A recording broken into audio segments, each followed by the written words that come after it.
السلام علیکم ویورز، امید کرتی ہوں کہ آپ سب بالکل خیریت سے ہوں گے۔ سب سے پہلے میں آپ سب دیکھنے والوں کو نالج کنگڈم کے میں ویلکم کرتی ہوں۔ آج میں ایک بہت ہی انٹرسٹنگ ٹاپک پر بات کرنے جا رہی ہوں۔ ایک ایسی جگہ جہاں سے کوئی بھی چیز گزرے تو غائب ہو جاتی ہے۔ بحری جہاز، کشتیاں، حتیٰ کہ ہوائی جہاز بھی اس جگہ سے غائب ہو گئے، جن کا آج تک کسی کو پتہ نہیں چل سکا کہ وہ کہاں غائب ہو گئے۔ حتیٰ کہ سائنس بھی حیران ہے کہ ایسا کیا ہے کہ جو آج تک ان کی نظروں سے اوجھل ہے اور وہ جان نہ سکے۔ جی ہاں، میں بات کر رہی ہوں برمودا ٹرائی اینگل کی۔ تو چلیں سب سے پہلے دیکھتے ہیں کہ یہ آخر برمودا ٹرائی اینگل ہے کیا۔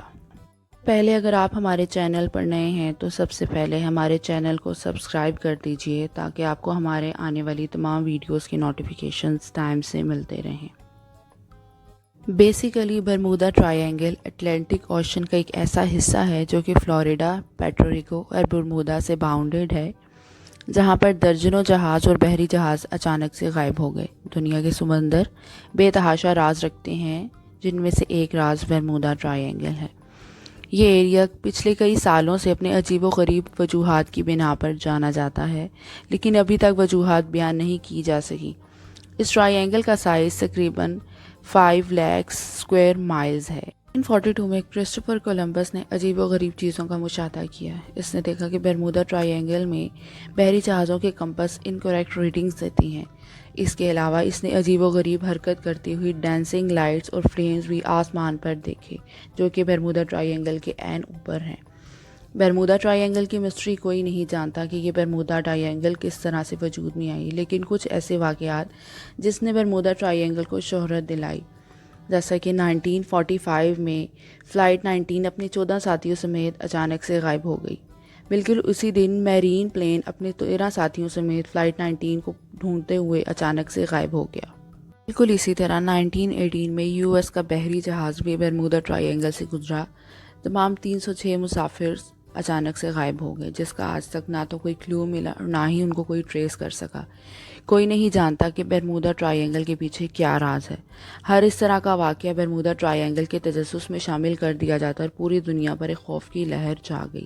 اس کے علاوہ بھی بہت سے واقعات رونما ہوئے، جن میں سے بہت سے بحری اور ہوائی جہاز غائب ہو گئے، جیسا کہ 1940 میں فلائٹ DC-3 NC-1602 اچانک سے غائب ہو گیا۔ اسی طرح اور بہت سے جہاز بھی غائب ہوئے۔ بالکل اسی طرح 1963 میں دی SS میرین سپر کوئین غائب ہوا۔ اسی طرح 1918 میں 11 فروری کو بیچ کرافٹ N9027 اچانک سے غائب ہوا۔ اس طرح بہت سے جہاز غائب ہوتے رہے۔ کچھ لوگوں کا عقیدہ ہے کہ سی ڈریگنز اور مانسٹرز اس برمودا ٹرائی اینگل کے گہرے پانی میں رہتے ہیں، اور یہ ڈریگنز اور مانسٹر یہاں سے گزرنے والے بحری جہاز اور ہوائی جہازوں کو تباہ کر دیتے ہیں۔ لوگ برمودا ٹرائی اینگل کو ایک حقیقت تسلیم کرتے ہیں، جبکہ سائنٹسٹ اسے سپرسٹیشنز کا نام دیتے ہیں۔ ٹرائی اینگل کے بارے میں بہت ساری تھیوریز ہیں۔ کچھ لوگ اسے حقیقت تسلیم کرتے ہیں، جبکہ کچھ لوگ اس کی کھوج میں اپنی جانیں بھی گنوا بیٹھے ہیں۔ اور یہ بھی سچ ہے کہ برمودا ٹرائی اینگل میں ہر ٹائم اور ہر وقت حادثات نہیں ہوتے۔ جیسا کہ میں پہلے بھی بات کر چکی ہوں کہ کچھ لوگوں کا عقیدہ ہے کہ dragons and monsters Bermuda triangle سے گزرنے والے تمام بحری اور ہوائی جہازوں کو نقصان پہنچاتے ہیں۔ اسی طرح ایک تھیوری یہ بھی ہے کہ اٹلانٹس کا شہر، جسے انسانوں کا بنایا ہوا شہر کہا گیا، ڈوب گیا اور غائب ہو گیا، اور مانا یہ جاتا ہے کہ یہ بھی جہازوں اور کشتیوں کو ڈوبنے یا تباہ ہونے کی ایک بڑی وجہ ہے۔ اب باری آتی ہے الیکٹرونک فوگ کی۔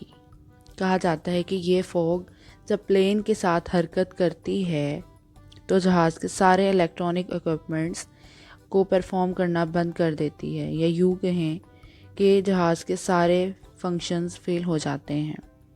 سپر نیچرل تھیوریز میں سے ایک تھیوری اسپیس اینڈ ٹائم ریپ کی بھی ہے، جس کے مطابق برمودا ٹرائی اینگولر ایریا میں جہاز تھوڑے سے ٹائم کے لیے اپنے فیوچر میں چلا جاتا ہے۔ تو یہ سب تھا سپر نیچرل تھیوریز کے اباؤٹ۔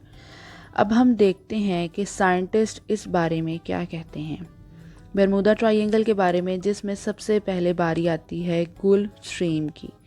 گلف اسٹریم سمندر کا ایک ایسا گرم علاقہ ہے جو کہ اوریجنیٹ ہوتا ہے میکسیکو کے علاقہ سے اور ٹریول کرتا ہوا فلوریڈا کی اسٹریٹس کو فالو کرتا ہے، نارتھ اٹلانٹک کے اندر داخل ہو جاتا ہے، اور یہ کرنٹس یہاں پر اتنے طاقتور ہوتے ہیں کہ بآسانی ایک جہاز اور شپ کو ان کا راستہ سے پلٹ دیتے ہیں یا الٹ دیتے ہیں۔ کچھ سائنٹسٹ کہتے ہیں کہ ہر سال برمودا ٹرائی اینگل کو ہوریکینز اینڈ رف ویوز کا سامنا کرنا پڑتا ہے۔ یہ تیز پانی کی لہریں نہ صرف خراب موسم سے ریلیٹیبل ہوتی ہیں بلکہ ایک دھماکہ مائکرو برسٹ بھی کاز کر سکتی ہیں۔ کچھ سائنٹسٹ اس نتیجہ پر پہنچے ہیں کہ برمودا ٹرائی اینگل میں کافی مقدار میں میتھین گیس ہوتی ہے، جو کہ نہ صرف پانی کی ڈینسٹی کو کم کرتی ہے بلکہ کبھی کبھار میتھین گیس کے ببلز اس طرح سے بسٹ کرتے ہیں کہ ایک پلین یا جہاز کو تباہ کر سکتے ہیں۔ پر انسانی غلطیاں بالکل بھی ایکسیپٹیبل نہیں ہیں۔ Trained and sharp mind pilots بھی یہاں پر اپنا کنٹرول نہیں سنبھال سکتے۔ بہت ساری تھیوریز سپرسٹیشنز کے اوپر بیس کرتی ہیں، اور یہ کہنا بالکل غلط نہیں ہوگا کہ ناممکن ہے کہ تمام تھیوریز ایکسپلینیشن اور ہائپوتھیسس کے بعد بھی برمودا ٹرائی اینگل کو زمین پر پائی جانے والی ایک گریٹسٹ مسٹری ہے، جو کہ ایک تمام تر راز سمندر کی گہرائی میں آج بھی چھپائے ہوئے ہے اور دنیا کو حیرت میں ڈالے ہوئے ہے۔ امید کرتی ہوں کہ آپ سب دیکھنے والوں کو میری آج کی ویڈیو ضرور پسند آئی ہوگی۔ اور بھی انفارمیٹیو ویڈیوز کے لیے ہمارے چینل کو سبسکرائب کریں اور مجھے کمنٹ سیکشن میں ضرور بتائیے گا کہ آپ کو میری آج کی ویڈیو کیسی لگی۔ انشاءاللہ نیکسٹ ویڈیو میں ملاقات ہوگی، تب تک کے لیے اپنی یشما علی کو اجازت دیں۔ اللہ حافظ۔